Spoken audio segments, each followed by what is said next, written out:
Assalamualaikum warahmatullahi wabarakatuh. Sobat Ruh Ilahi yang dirahmati Allah Subhanahu wa Ta'ala.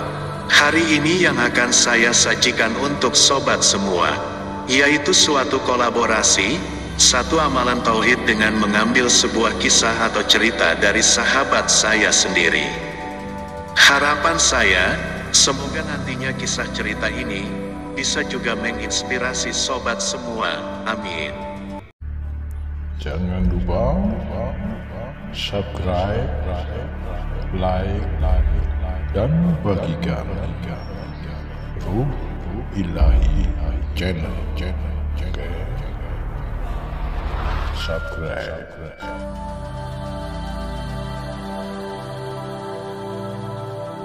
Di sebuah desa kecil di pedalaman, hiduplah seorang muslim bernama Manto. Manto ini sangat tekun beribadah dan di dalam hati dan pikirannya selalu merindukan kedekatannya dengan Allah. Suatu hari, ketika dia mengikuti sebuah acara pengajian, dia diajak temannya. Pada suatu kesempatan, sang kiai memberikan suatu wejangan yang begitu berbobot. Beliau menyampaikan suatu amalan tauhid tentang konsep zikir nafas. Manto terlihat begitu antusias untuk mengikuti wejangan dari kiai tersebut. Manto seperti terlarut di dalam wejangan sang kiai. Setelah mereka pulang, sampai di rumah, Manto masih terngiang oleh penyampaian wejangan sang kiai. Manto merasa tertarik dan memutuskan untuk menggali lebih dalam praktik amalan zikir nafas ini. Namun Manto merasa kurang mantap tanpa dibimbing oleh guru. Dia pun akhirnya memberanikan diri untuk belajar di rumah kiai sepuh tersebut. Kedatangan Manto pun disambut dengan tangan terbuka. Setelah beberapa maksud dan tujuan disampaikan Manto kepada kiai tersebut, sang kiai tersenyum. Beliau memandangi wajah Manto dengan seksama. Sang kiai berkata, "Kenapa nak Manto ini tertarik dengan zikir nafas ini?" "Maaf Kiai, saya sendiri tidak tahu kenapa saya jadi begitu tertarik. Sebenarnya, saya sudah mencoba mengamalkannya di rumah. Namun saya merasa kurang yakin dan kurang puas, Kiai." Begitulah jawaban Manto. Singkat cerita, kiai sepuh itu akhirnya mengajarkan amalan zikir nafas tersebut. Karena Manto baru dalam hal belajar ilmu amalan zikir, maka Manto diikutkan pada kelompok para santri dasar. Manto mulai mengikuti ajaran dari amalan zikir nafas ini.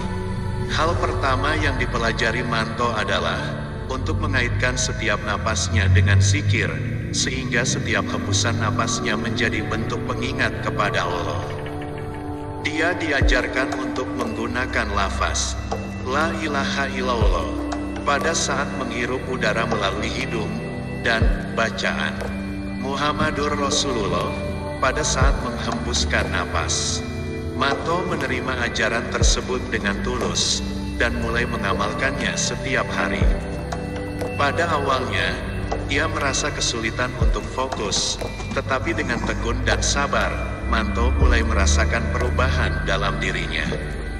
Setelah sang kiai menyuruhnya untuk mulai mempraktekkan dengan berzikir yang sesungguhnya, Manto pun mulai mengamalkan zikir nafas dengan hikmat. Dia menghabiskan waktu di tempat yang tenang. Setiap kali dia menghirup udara segar, dia membayangkan ada zat atau ruh suci yang mensucikan hatinya dengan lafaz La ilaha illallah. Lalu, pada saat dia menghembuskan napas, muncullah rasa syukur dan cinta kepada Allah. Hal itu terpancar melalui lafaz atau bacaan zikir Muhammadur Rasulullah. Dengan berjalannya waktu, Manto merasakan perubahan dalam batinnya. Ketenangan dan kebahagiaan yang tidak terkira mulai merasuki hatinya. Manto merasakan seperti sedang mentransformasi batinnya. Zikir nafas ini telah membawanya pada pemahaman yang lebih dalam tentang makna tauhid kepada Allah dan kasih kepada Rasulullah. Manto menghadapi ujian hidup yang sulit, sebagai pegawai rendahan, dengan gaji yang minim, tidak bisa mencukupi keluarganya dalam 1 bulan. Sehingga dia harus gali lubang tutup lubang. Belum lagi, dia harus merawat istrinya yang sakit, sudah begitu lama, tak kunjung sembuh. Alhamdulillah, Allah menuntunnya bertemu dengan seorang kiai, yang mau mengajarkan sebuah amalan tauhid. Dari mempelajari dan mengamalkan zikir nafas ini, menjadi sumber kekuatan bagi Manto untuk tetap ikhlas menerima ketetapan dari Allah Subhanahu wa Ta'ala. Setiap kali dia merasa cemas atau putus asa, berkat kekuatan zikir nafasnya, Allah membantunya melewati semua ujian dengan tenang dan penuh keimanan. Orang-orang di sekitarnya melihat perubahan positif dalam hidup Manto, sehingga mereka penasaran dan menanyakan resepnya kepada Manto. Manto menceritakan awalnya, menceritakan pula pertemuannya dengan seorang kiai yang mengajarkannya amalan tauhid, yaitu amalan zikir nafas. Mereka, para tetangga dan orang sekitar, mulai tertarik untuk memahami zikir nafas tersebut. Mereka kemudian minta untuk diajarkan amalan tersebut. Manto dengan senang hati dan dengan rendah hati membagikan pengalamannya, dan Manto menjadi sumber inspirasi bagi banyak orang. Walaupun kehidupannya penuh dengan cobaan, kekurangan serta hutang yang banyak, namun dia begitu tenang dan tentram menjalani hidup ini. Dia menyadari bahwa kehidupan dunia ini adalah tipu-tipu. Dalam artian apa? Begini sobatku, apa yang sekarang ini kita rasakan, bukanlah harta kekayaan yang akan menjadi hak milik kita di akhirat kelak. Karena kehidupan sekarang ini merupakan alam kematian. Sebab apa? Karena kita semua akan mati, dan kembali kepada pemilik kehidupan, yaitu Allah Subhanahu wa Ta'ala.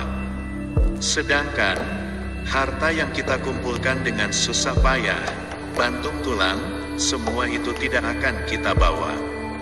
Lihatlah, jika saudaraku sedang menghadiri pemakaman, cobalah perhatikan apa yang dibawa oleh sang jenazah. Berbeda nantinya ketika di akhirat, di sanalah kita sebenarnya menjalani hidup.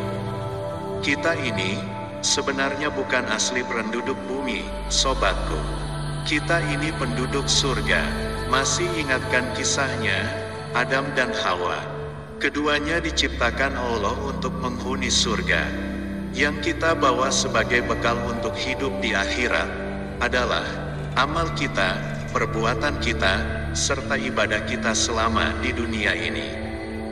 Nah, Manto, inilah contoh nyata seorang manusia yang mendapat hidayah. Dia akhirnya begitu tekun mengamalkan zikir nafas ini, sehingga dia merasa dapat mencapai kedekatan dengan Allah.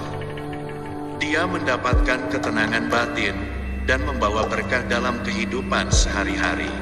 Zikir nafas bukan hanya sekadar praktik spiritual saudaraku, tetapi juga menjadi alat untuk menghadirkan Allah dalam setiap napas kehidupan kita ini. Wabillahi taufik wal hidayah.